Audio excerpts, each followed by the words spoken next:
दोस्तों इसराइल ने यहाँ पर ईरान के ऊपर एक ज़बरदस्त एयर स्ट्राइक की है और इस एयर स्ट्राइक से ईरान को नुकसान भी हुआ है। लेकिन यहाँ पर सबसे खास बात यह है कि इस एयर स्ट्राइक को बहुत ही सोच समझकर इसराइल ने अंजाम दिया। बाकायदा 2000 किलोमीटर की दूरी तय करके उसके 100 से अधिक फाइटर जेट्स ने ये पूरा काम किया।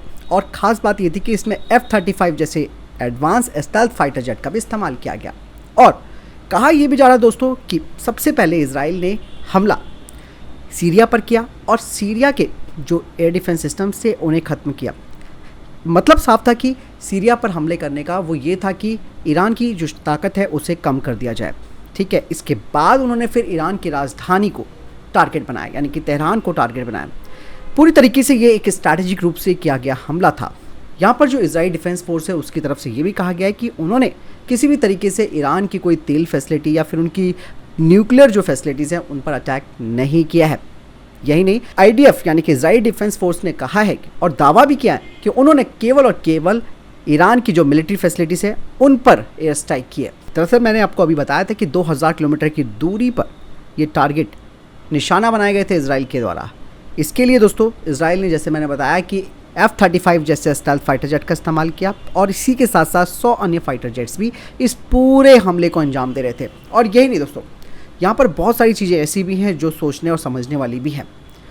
भले ही यहाँ पर दोस्तों इसराइल ने एयर स्ट्राइक की, लेकिन ईरान दावा कर रहा है कि उसके जो एयर डिफेंस सिस्टम्स थे उन्होंने इन पूरे हमलों को नाकाम कर दिया।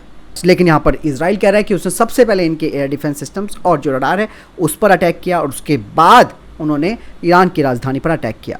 अब यहाँ पर कौन सच बोल रहा है कौन झूठ, ये तो आने वाले वक्त पे पता चल पाएगा। यहाँ पर दोस्तों ईरान के पास भी एक ज़बरदस्त एयर डिफेंस सिस्टम है जो कि S-300 के नाम से जाना जाता है। इसके अलावा दोस्तों उनके पास एक अपना खुद का भी बावर 373 एयर डिफेंस सिस्टम है, जिसके ज़रिए वो कह रहे हैं या दावा कर रहे हैं कि उन्होंने इसराइल के एयर स्ट्राइक को बिल्कुल अंजाम तक पहुँचने नहीं दिया।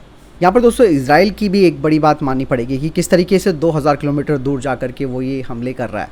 बाकायदा इसके लिए एक पूरी प्लानिंग बनाई गई थी जिसमें कि पूरा हाई अलर्ट पर था इसराइल, और इसके लिए करीबन 669 जो रेस्क्यू यूनिट्स हैं उन्हें भी हाई अलर्ट पर रख दिया था। इसके बाद फिर इजरायली डिफेंस फोर्स ने सबसे पहले ईरान, इराक, यमन, सीरिया और लेबनान की ओर से किसी भी तरीके की अगर कोई जवाबी हमला होता है तो उसके लिए भी अपने आप को तैयार कर लिया था। इसराइल कह रहा है कि उन्होंने बिल्कुल सटीक एयर स्ट्राइक की थी और ये जो एयर स्ट्राइक थी वो करीबन शनिवार की सुबह 2:30 पर की गई थी। यही नहीं, बट इसराइल ये नहीं बता पाएगा कि उसने हमला किस जगह पर किया। दरअसल दोस्तों कुछ एक्सपर्ट्स भी बताते हैं कि इसराइल ये काम इसलिए भी कर रहा है कि कहीं फिर से ईरान कोई बड़ा हमला उनके ऊपर ना कर दे, यानी कि सबक सिखाने के लिए इसराइल ने ये काम किया है। लेकिन आप सब जानते हैं कि ईरान चुप बैठने वालों में से नहीं है, वो फिर इसका जवाब देगा। फिर से वो एक बार फिर कह सकते हैं कि बैलिस्टिक मिसाइलों से हमला कर सकता है इसराइल के ऊपर। तो चीज़ें बहुत सारी हैं, क्योंकि यहाँ पर आप ये देखिए कि एक दूसरे से पंगे लिए जा रहे हैं और उसके बाद सिनेरियो बिल्कुल जंग वाली स्थिति का हो जा रहा है।